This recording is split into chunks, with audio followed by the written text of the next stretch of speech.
Thank you very much, Jim. Of course, what Jim neglected to mention is my many, many stories about my past lives, although I don't like talking about my past life as Quasimodo because it just gives me the hump. Anyway, the purpose of this talk is to begin an exploration of the interface between theosophy as a living current of practice, esoteric knowledge and practice, and ongoing traditions of religion, and just looking at how they could, would, can't, can work together. We might call it some preliminary investigation. In September 1888, the New York Morning Herald described a visit to the headquarters of the New York Theosophical Society, which was then headed by William Q. Judge. Part of the description reads, and I've condensed it slightly, "The wooden floors are painted dark and half covered by rugs. The locked door at the west end is protected by a plain, thin curtain of Indian straw.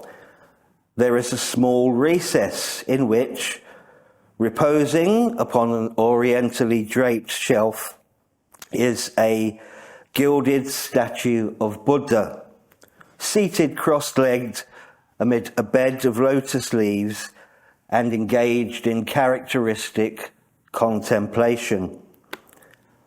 On each side of this statue, above which is the sacred word Om, is a small vase holding slender reeds, which may be ignited in order to create incense, though practically this is never done. One of the most remarkable objects is a handsome, irregular crystal, about 3 inches long, 2 broad and 2 thick. One surface is highly polished. It is said that he who looks long and intently through the polished surface will see strange things." Interestingly, Jenny's got a crystal ball in her national president's office at the headquarters, and I think the strangest thing she's ever seen is the reflection of me walking into the office. But anyway, some aspects of that description may resonate with some of us even today. The almost obligatory Buddha Rupa, incense sticks, other oriental paraphernalia are staples of theosophical decors around the world, almost as if there's an international theosophical IKEA where we get these things from. Some moderns may frown at quote unquote cultural appropriation, which is a buzzword today, on seeing this. Traditionalists, in their defense, may invoke, another quotation word, vibrations, which can often be a convenient term to explain away something without actually providing any hard evidence when defending it. And others may wonder just what all the fuss is about. Now, this is not a talk about decoration. Our visit back to 1888 provides the symbolic theme, trinkets.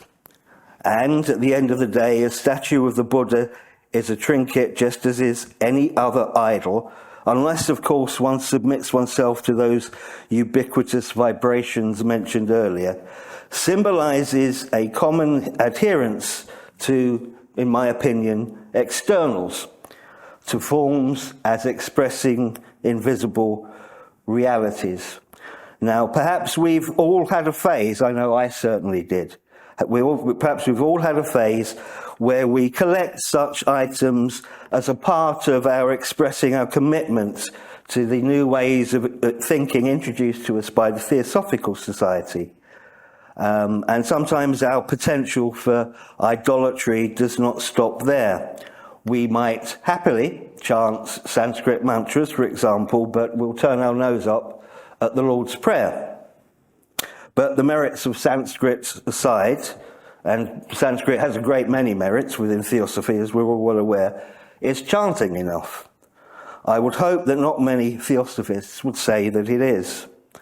Or we can indignantly reject the Christian idea of original sin, but react favourably when we encounter the Buddhist idea of samsara, which, let us remind ourselves, is the thesis that life is an endless cycle of rebirth, characterized by suffering unless nibbana liberates us from the wheel. In other words, sometimes we carry our idols around with us in our heads. Some possible light on this issue comes from the philosopher Sir Francis Bacon, who described 4 idols in his Novum Organum, forms of idolatry that prey upon humanity. The most pertinent here are the idols of the tribe and of the cave. The idols of the tribe are false beliefs inherent in the very nature of the mind of man. We might say, in theosophical terms, karma manas. We have, as human beings, inherent tendencies to over-exaggerate, to oversimplify, to overextend ourselves, and imagination takes over from reality in consequence. The idols of the cave represent our individual quirks and limitations. We may have an overriding interest in one subject to the exclusion of all others, for example, and thus all other subjects become subsumed under one heading. And thus we then, for example, get people who proclaim that all myths, all religions, all mythological traditions are only astronomical legends, for example. And this is, to my way of thinking, a form of esoteric reductionism.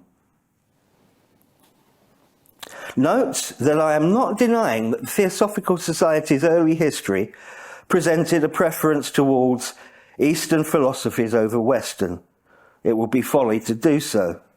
Indeed, the second object of the Society in Blavatsky's day read, to promote the study of Aryan and other Eastern literatures, religions and sciences. But promoting study is not the same as endorsing practices or creeds. The Society was not founded to convert people from Christianity or any other religion to Buddhism or Hinduism or any other Eastern faith. Now, a counter-argument here, of course, is that both Blavatsky and Olcott did convert to Buddhism. But then we have to ask the question, did they?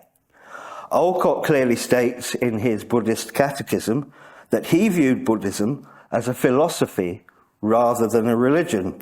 And at the meetings of Blavatsky Lodge some years later, HPB denied being a Buddhist at all, irrespective of the Pansil ceremony she had undertaken in Ceylon some years earlier.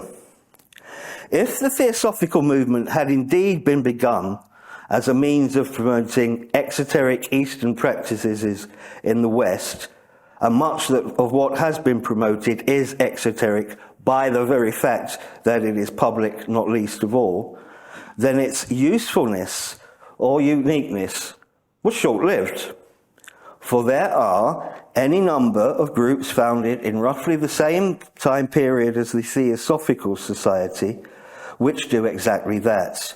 From the Vedanta movement to various yoga groups, Yogananda, and beyond. If Theosophy was introduced into the world for any reason, I suggest it was for a reason other than this. The universal spiritual tradition of mankind, whatever it may be, however we may attempt to define it, is something other than, more than, any given religion or philosophy at any given time.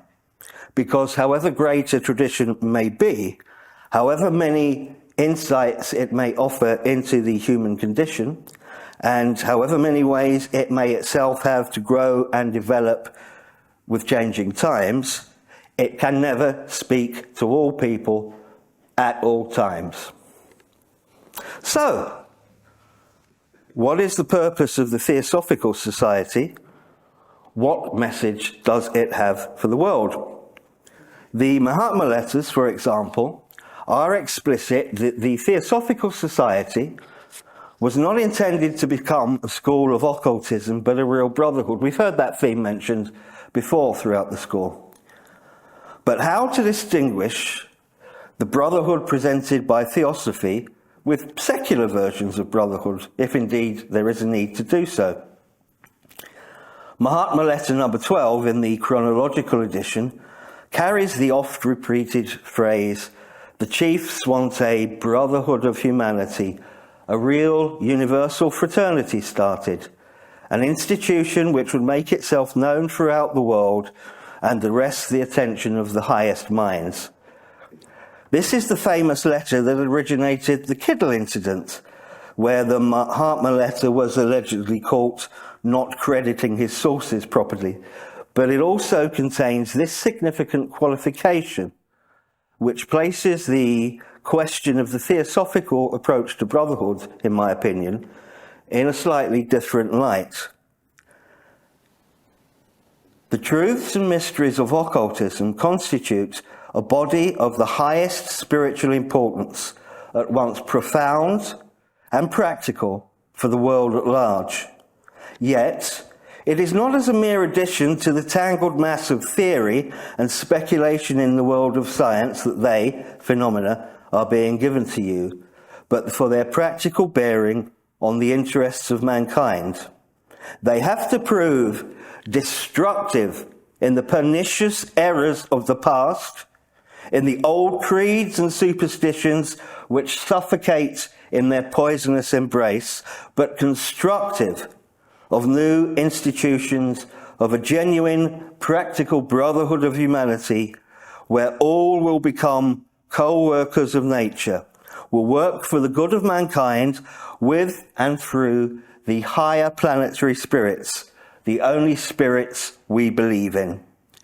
This is one of those tantalizing, that incidentally has been slightly condensed from the original, but this is one of the tantalizing threads that occur throughout theosophical literature, where ideas are laid down, but we are left to follow our own course in understanding. But the suggestion about planetary spirits, for example, goes far beyond the dreams of the social reformers who were contemporaries of the Mahatma when this letter was written. Brotherhood is presented as a form of theurgy almost. It's up-directed, other-directed, rather than here-directed. Boris Dezerkov had an inkling of this and discussed the idea in his article, Keep the Teachings Clear, which was published in 1972. I quote, "Students should refrain from confusing universal brotherhood as an idea and a way of life with political theories. All men are created equal may be a convenient slogan in a world where philosophy has no place, but it can hardly be the rallying cry of students of the ancient occult law. We do not believe in creation, but in evolution. We recognize no creator, but a universal divine life in manifestation."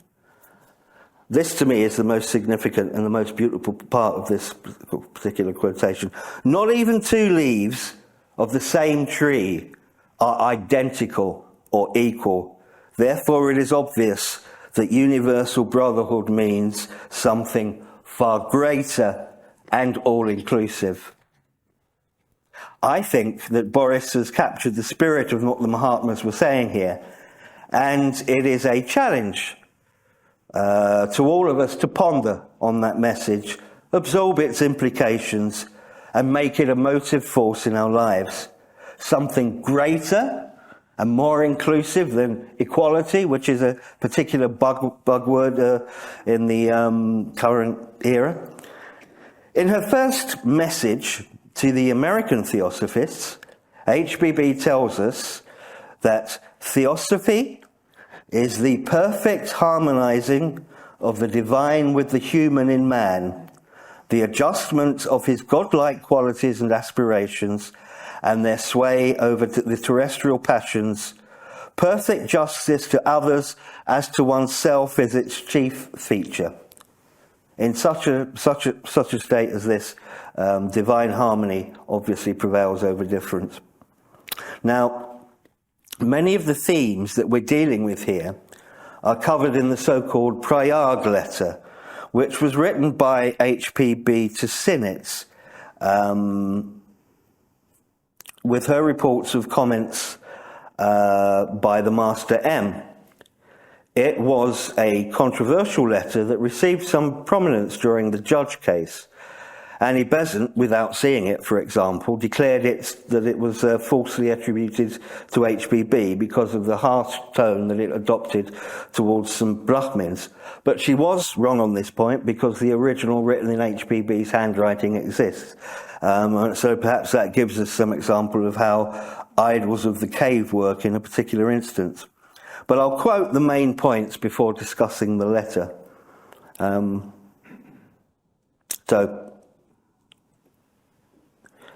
writes, this is Blavatsky's annotation, or she calls it translation of what Master M says. I wrote to Synod my opinion on the Allahabad Theosophists. Adetiram B wrote a foolish letter to Damodar, and Ben Emedab writes a foolish request to Mr. Synod. Because KH chose to correspond with two men who proved of the utmost importance and use to the society, they all, whether wise or stupid, clever or dull, possibly useful or utterly useless, lay their claims to correspond with us directly too. For ages, we have never corresponded with anyone, nor do we mean to. What has Benemetab or any other of the many claimants done to have a right to such a claim? Nothing whatever.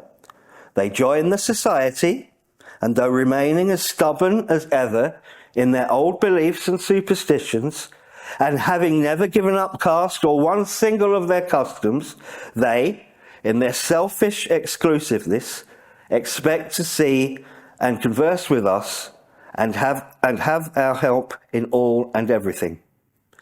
The brothers desire me to inform one and all of you, natives, that unless a man is prepared to become a thorough theosophist, i.e., to do as D. Mavalanka did, give up entirely caste, his old superstitions, and show himself a true reformer, he will remain simply a member of the society with no hope whatsoever of ever hearing from us. The society, acting in this directly in accordance with our orders, forces no one to become a theosophist of the second section. Incidentally, to explain that reference to a second section at this period in time, which was, I think, about 1881, the society actually had 3 grades of membership. And the third or the lowest grade was, well, I assume it's everybody in this room, it was ordinary members. And the second grade consisted of pledged chelas of the masters. So unless, if there's any pledged chelas of the masters in the room, I've done you an injustice by putting you in the third section, and I do apologise. But that was the second section. And of course the first section was the masters themselves. It is left with himself and at his choice. It is useless for a member to argue, I am one of a pure life. I am a teetotaler and an abstainer from meat and vice. All my aspirations are for good, etc. And he, at the same time, building by his acts and deeds an impassable barrier on the road between himself and us. What have we, the disciples of the true Arhats, of esoteric Buddhism and of Sannyas, to do with the Shastras and orthodox Brahmanism? And this is a very significant phrase next. There are 100 of thousands of fakirs, sannyasis and sadhus, leading the most pure lives, and yet, being as they are, on the path of error, never having had an opportunity to meet, see, or ever hear of us. Incidentally, I read that to mean that because they are on the path of error, they are not capable of contacting the masters, not that they are on the path of error because the masters have not contacted them, if you see what I mean. Which of them is ready to become a Buddhist, a Nastika as they call us? None. Those who have believed and followed us have had their reward. Mr. Sinnett and Mr. Hume are exceptions. Their beliefs are no barrier to us, for they have none.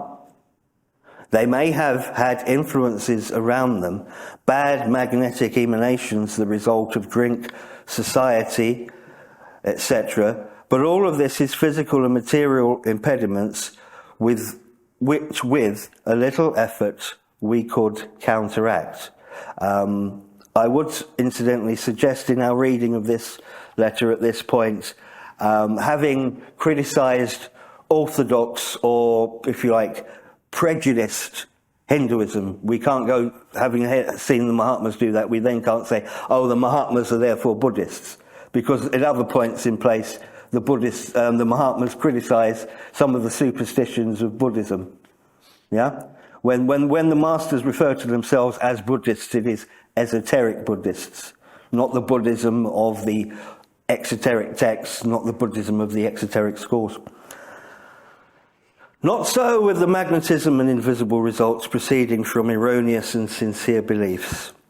Faith in the gods and other superstitions attracts millions of foreign influences, living entities and powerful agents around them, with which we would have to use more than ordinary exercise of power to drive them away. We do not choose to do so. We do not find it either necessary or profitable to lose our time waging war with the unprogressed planetaries who delight impersonating gods and sometimes well-known characters who have lived on Earth. There are Dhyan Chohans and Chohans of darkness, not what they term devils, but imperfect intelligences who have never been born on this or any other earth or sphere, no more than the Dhyan Chohans have, and who will never belong to the builders of the universe, the pure planetary intelligences who preside at every Manvantara, while the dark Chohans preside at the Pralayas. Explain this to Mr. Sinnett, and Blavatsky's put in a parenthesis, I can't. Tell him to read over what I said to them in the few things I have explained to Mr. Hume, and let him remember that, as all in this universe is contrast, Blavatsky interpolates, I cannot translate it better. So the light of the Dhyan Chohans and their pure intelligence is contrasted by the Mahmo Chohans and their destructive intelligence. These are the gods of the Hindus and Christians and Muhammad and all others of bigoted religions and sects worship. And so long as their influence is upon their devotees, we would no more think of associating with or counteracting them in their work than we do the red caps on earth, whose evil results we try to palliate, but whose work we have no right to meddle with, so long as they do not cross our path. And then Blavatsky signs off, yours in the love of Jesus, HB Blavatsky. Now, my comments on this letter, other things may strike you as significant, are as follows. Note that the master refuses to countenance contact with someone who remains as, quote unquote, stubborn as ever in their old beliefs, nor gives up caste nor one single of their customs. Teetotaling, vegetarianism, irrespective of their intrinsic merits, do not guarantee contact with the occult current represented by the Mahatmas. Because if it were the case, that's presenting the question of the theosophical path, the specifically theosophical path, or theosophical discipleship, if you want to use that term, as a matter of, or an issue of materiality. It's food. Food is matter. Just change the type of matter and it's there. It's a kind of automatism. The masters did enjoy vegetarianism, there's no denying that, but there's other things. We have to make a mental effort, a mental contact. We have to give up our concepts and embrace their concepts in order to try and affect any kind of serious contact. But belief pursued, as the Mahatma phrases it, on the path of error, destroys this possibility. Freedom of thought is not a consideration here, nor could it ever be. Nobody is forced to join the Theosophical Society, and the masters do not force anybody to become a student of their teachings. But if we wish to become a student of their teachings, then it's their ideas we're following. We give up our ideas. Susan said several times over the course of the week, I think once at a talk and once during a study group, that we have to take the first step and the masters will take a step in response. But the step is a mental step. It's not a physical step. Erroneous and sincere beliefs, among which the master places belief in God or gods and quote-unquote other superstitions, we are told, attracts millions of negative entities, the false gods of tradition. Remember that the Mahatmas emphasized that they believed in no God, only law. The Marmo Chowans, this letter tells us, are the gods that Hindus and Christians, etc. worship. This does not necessarily make them bad people morally. The letter distinguishes between being good and being right, but it did prevent the contact with the occult brotherhood, we are told, or hamper it. This rather weakens the claim that one can follow one's inherited religious tradition and follow the path of theosophy as the masters saw it. Both Annie Besant and C.W. Leadbeater were fond, I think, of saying that theosophy took nothing away from religion, but gave theosophical religionists a deeper appreciation of their faith. The same faith, which are the same faiths characterized here as being full of, shall we say, elemental influences blocking contact with the lodge. But I see a puzzle here. We constantly hear the refrain that existence is one thing. So what is the difference between truth and morality? The Socratic contention was that evil was the result of ignorance. Evil is the result of ignorance. Perhaps we can explain the discrepancy in terms of relative degrees of ignorance. Now, it may be, that's the third point, it may be the case that most, if not all of us who are here, will reply, I do not worship any god. Or perhaps we might say, the God I worship is a symbol, a personification, hallowed by tradition, of a formless divine reality, and I do not confuse the symbol with what it signifies. Theosophy, we may say, is all about understanding that ultimate reality is inexpressible and that different peoples use different images to travel the same ultimate path. I'm sorry, but I think that there are some serious issues with that approach.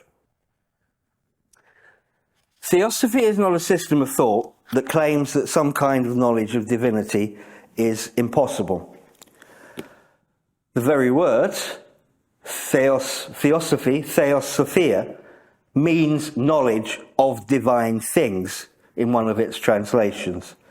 The claim that knowledge is intrinsically impossible, inexpressible, or both, is agnosticism, even skepticism. It's not theosophy.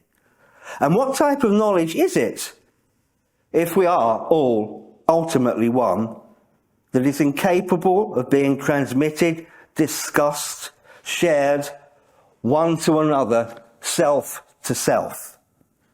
It is another thing to say that the very ultimate root of being is itself, quote unquote, beyond the range and reach of thought, to use HPB's phrase.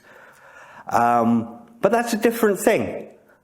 That's a different thing. It's not a case of knowledge of the absolute or nothing. If it were knowledge of the absolute, that's too extreme a polarity. Huh? Fortunately for us, however, that phase of universal life where the only one breathed breathless by itself, as the Rig Veda has it, is no longer with us. Or else neither I, you, nor anyone else will be here to have this discussion. Thus there is not a void and you or me and our projections. Remember Bacon's idols with regard to this. Theosophy claims that by cultivating our divine nature, we can pass beyond the karma manasic mind and discover the possibilities of a mind illuminated or illumined by divinity, buddhimanas. What a strange predicament we would be in then, if such a divinely inspired being were incapable of transmitting its insights to others on the basis of a shared understanding. But we can only communicate like to like, self to self. Perhaps that is one meaning of the biblical parable. Give not that which is holy unto the dogs, neither cast ye your pearls before swine, lest they trample them under their feet and turn again and rend you. But reviewing what the letter says, it is a little more complex than that. The letter seems to make it clear that, as they say, faith and superstitions come with a price. Now, there are a number of well-known quotations from HPB that are usually thrown into discussions of this kind. But I feel that they have tended to be quoted out of context and thus without a true appreciation of their significance. So, for example, in the Key to Theosophy, she talks about the future of the Theosophical Society, and she says, I do not refer to technical knowledge of the esoteric doctrine, though this is most important. I spoke rather of the great need which our successors in the guidance of the society will have of unbiased and clear judgment. Every such attempt as the Theosophical Society has hitherto ended in failure because, sooner or later, it has degenerated into a sect, set up hard and fast dogmas of its own, and so lost by imperceptible degrees that vitality which living truth can alone impart. Now, this is usually taken to mean that the claims of philosophical principles, for example, that HPB makes, can be discarded if the need is felt. Sometimes only the 3 fundamental propositions are deemed to be enough. But, the technical Sanskrit and other terminology aside, many can agree with these propositions and then proceed to discard theosophy in toto. Ultimate reality is impersonal. A materialist can accept that, and theosophy is not materialism. The progressive development of everything. Ditto. Rebirth. Well, if you accept that the molecules making up our bodies disintegrate at our death and are passed into nature and thus into others, some have even claimed this as a form of rebirth. But Blavatsky goes on to say in this Key to Theosophy quote, you must remember that all our members have been bred and born in some creed or religion, that they are all more or less of their generation, both physically and mentally, and consequently that their judgment is but too likely to be warped and unconsciously biased by some or all of these influences. If, then, they cannot be freed from such inherent bias, the result can only be that the society will drift off onto some, here's that famous quote, sandbank of thought, and there remained a stranded carcass. So what Blavatsky is talking about there is people projecting their beliefs onto theosophy. It's not saying, she's not saying don't take theosophical teaching seriously. And I would remind you that, when was it? less than 20 years after these words were written, at a riverbank in Adyar. A man who had given up his career in the Anglican Church and to become a Theosophist, high church Anglican, saw the young Krishnamurti and decided he was going to be Jesus Christ back again. And that did not do the Theosophical Society any good, in my opinion. Note that the Prayag letter praised Hume in its absence of belief. That is, belief in the traditional religions which the masters saw as an obstacle to individual progress.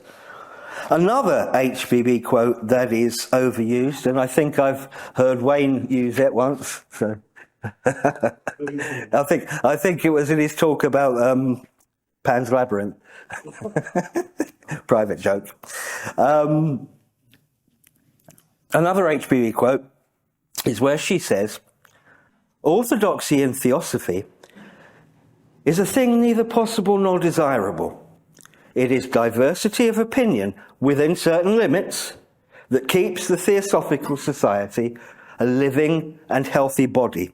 Now that seems clear, but she then goes on to say, and this is the bit that's normally locked off like an unnecessary appendix, after raising the question of further teaching, which she isn't very optimistic about, incidentally, that, quote unquote, "it depends on the spread of theosophy, the assimilation of what has already been given.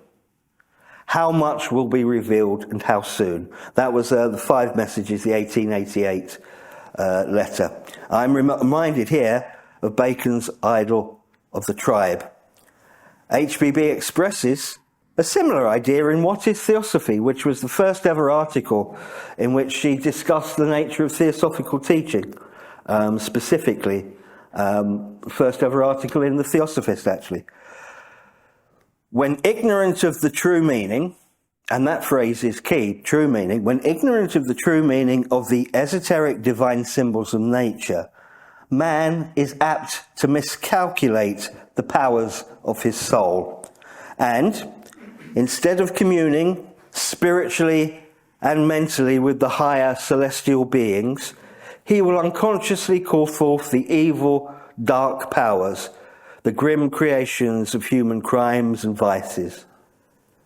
Perhaps we might suggest that we must all come to knowledge ourselves, but that we cannot claim that there is a my knowledge which can contradict your knowledge.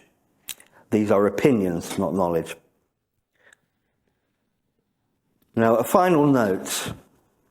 Much debate, when it was not argument, post-Blavatsky, focused on the competing claims by various people to add to the body of knowledge bequeathed to us by HPB and her masters. Some of it was trivial information, data, rather than wisdom, in my opinion. Do we really need to know, for example, that according to Alice Bailey, the Master Jesus would come from Tibet and take his rightful place in the Vatican? Or, to take another example, that according to Bishop Leadbeater, the 6th root race will be white in colour, although some will look Spanish or Italian.